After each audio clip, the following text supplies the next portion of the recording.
does a player like Giannis coming to the Lakers actually make sense?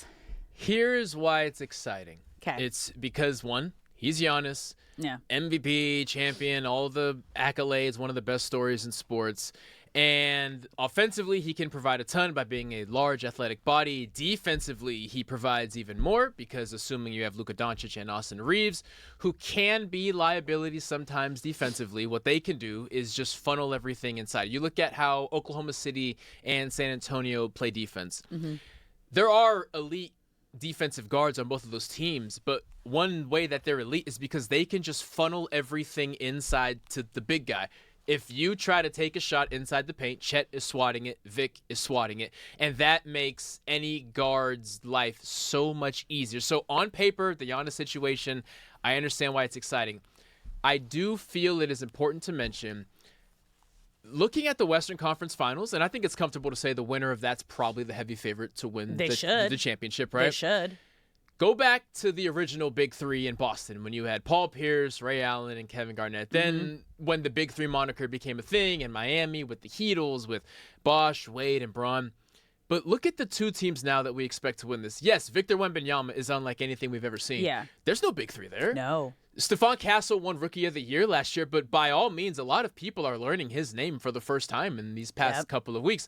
Look at Oklahoma City. Yes, Shai Gilgeous-Alexander wins back-to-back MVPs. There's no Big Three there. Chet's going to be great. He is great. He's on his way. Lou Dort's incredible from a defensive standpoint, but I do feel there is a shift towards depth, like you said, youth, versatility, guys like Caruso who can do multiple things, guard multiple spots against a Big Three. So that is where the hesitance comes in, is the tide changing of what roster construction looks like. Definitely. I mean, we're seeing a whole shift in this new kind of NBA era, which is exactly what we needed, because the whole conversation before...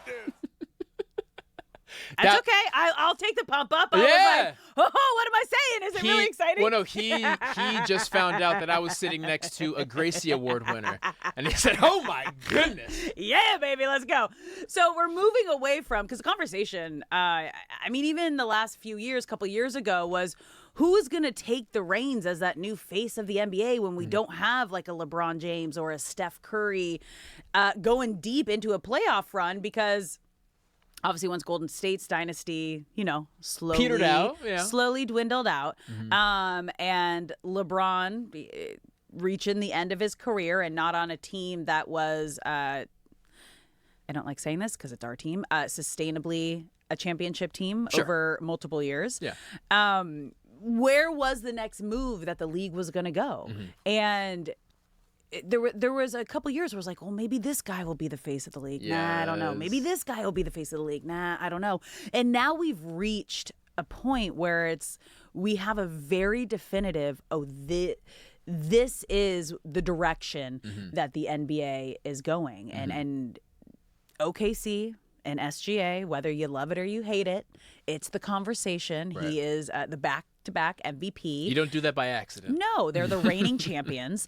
And then you have Wemby and the Spurs finally back. I mean, how long was their drought? Like, were they like a 7+ years since the Spurs have been like a competitive, dominant team? Yeah, at least.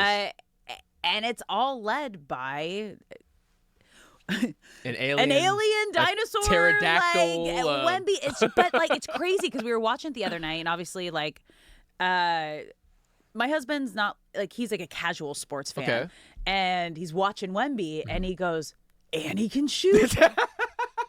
It's like, yeah, because he watched him do almost a half-court three from the logo, hit the three in with OT. 20 seconds left. And he was like, what? I was like, yeah, I told you.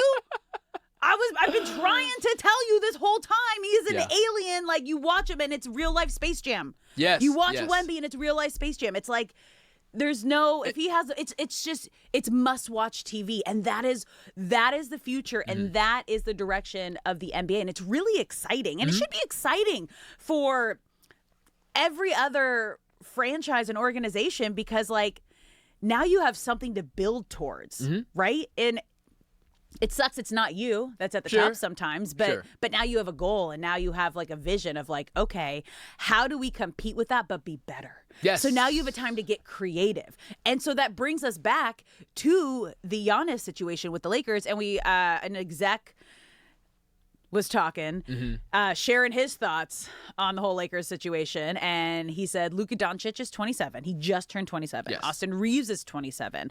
That's what they're looking for. Guys in their early prime who can grow alongside those two. And you get the sense they're tired of constantly cycling the roster, and they're looking for the right role players to emphasize those two guys. And that's not Giannis, who's in his early 30s. He turns 32 in December. And it just doesn't fit the timeline that the Lakers are on right now. So how much weight do you put on that? Like, is that going to be the determining factor? A lot. I understand the instinct of you are in the prime of Luka Doncic's career. Yeah. You are in the prime of Austin Reaves' career. You need to maximize that prime by getting the best players possible right now. Yeah. Giannis turns 32. He will be 32 before next season is over. I believe his birthday is around Christmas or something like that. Okay. So kind of in the midseason. And I understand if you say, yes, we're not going to have Giannis for 5 years for some 6-year run, but we need to maximize this. I do believe it is the opposite. I believe it is about consistency, and it is about young talent that gets better. Why is OKC so good? Because they were terrible for a long time, stockpiled draft picks, and now are using those draft picks to draft guys who they don't need right away. Sure, Chet was able to go right away. But for the most part, it's guys who learn, they get a role, and then when the opportunity is provided, they start. That is the formula. Now, the Lakers are not ever drafting early enough because they're kind of in this success purgatory of even when we're not competing for championships, we're making the playoffs because that is the expectation. So you can't do it that way. So you can't do what Oklahoma City did because we're not going to be drafting. Or the Spurs. They were both in the same situation. Exactly, because we're not going to be drafting where they drafted. So I am currently of the camp of do not draft Giannis, but there is more evidence to draft him because the trade for him. The Lakers, yes, because the Lakers have to find a new way to create depth outside of draft picks, and that's very difficult to do. Yeah, and if they trade for Giannis, and Luka is very vocal about, hey, I don't want Austin Reaves to be a part of any trade conversation. Right. I want him as my number 2. And you have to, if you're trying to build a team around Luka Doncic, if you take away his favorite guy as number 2, someone who's become his best friend both on and off the court, we've seen the chemistry on the court, but also they're like big brother vibes. If you take that away, don't underestimate the power of a locker room vibe booster. And if he's happy, he's going to be playing better on the court. He's going to be performing better all around. Like that would be such a bitter taste in his mouth if right out of the gates you take away his favorite guy when he specifically asked you as the face of your franchise. And only in the NBA do we see this where star players more leverage than any other sport. Get to make the decisions, right? It's only in the NBA that you go to your star player and like, hey, who do you want? What do you want to do? You're not seeing that in baseball. You're not seeing that in the NFL. Absolutely not. But this is the league that it can happen. And if you're saying he is the new face of your franchise and you are building your franchise around him and he specifically asks you, keep my guy Austin Reaves, I don't see how you get a Giannis if you're not able to play an Austin Reaves card. So they're keeping Austin. They're keeping Luka Doncic. They're keeping Austin Reaves. And then they need to get younger. They need to get more athletic, and they need to get deeper. They need like 10 guys deep here. If you're trading for Giannis, I don't know how you're going to get 10 guys deep because you're going to have to give up so many names. You're not bringing back Rui. No. Obviously, if you're Milwaukee, you're not doing Marcus this trade. Smart. If you're not getting Austin Reaves back, Marcus Smart, you're probably not going to be able to get him back. And you're not rolling out the same team, but you are rolling out the same issues of here is 32-year-old Giannis who he's not as hurt as Milwaukee is making him seem. It was more so, hey, we're shutting you down because we're going to trade you at the Oh, no, he was pissed in about this that. offseason. Yeah, he was very upset about that. Very vocal about that. But with his style of play and being banged up over his career, you are not looking at Giannis to be able to play 70 games of the season. Luka Doncic has proven 70 games a season is also not really a thing. So now it's what makes San Antonio so special is when Wemby is not on the court, they are a fluid team. He was on a minutes restriction up until a couple weeks ago, and this team was rolling along just fine. Yeah. In a scenario where you have a 27-year-old, maybe two 27-year-olds, and a 32-year-old as your focal point, you are not being built for a lasting playoff run.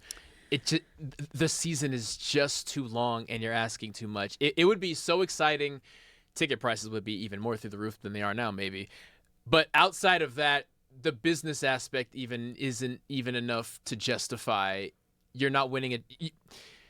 You can convince yourself that you're going to win a championship, and if San Antonio and OKC had to deconstruct this year, maybe, but I still can't comfortably say that this is a winning formula. It's a winning formula. It's not a championship formula. Yeah, it's like...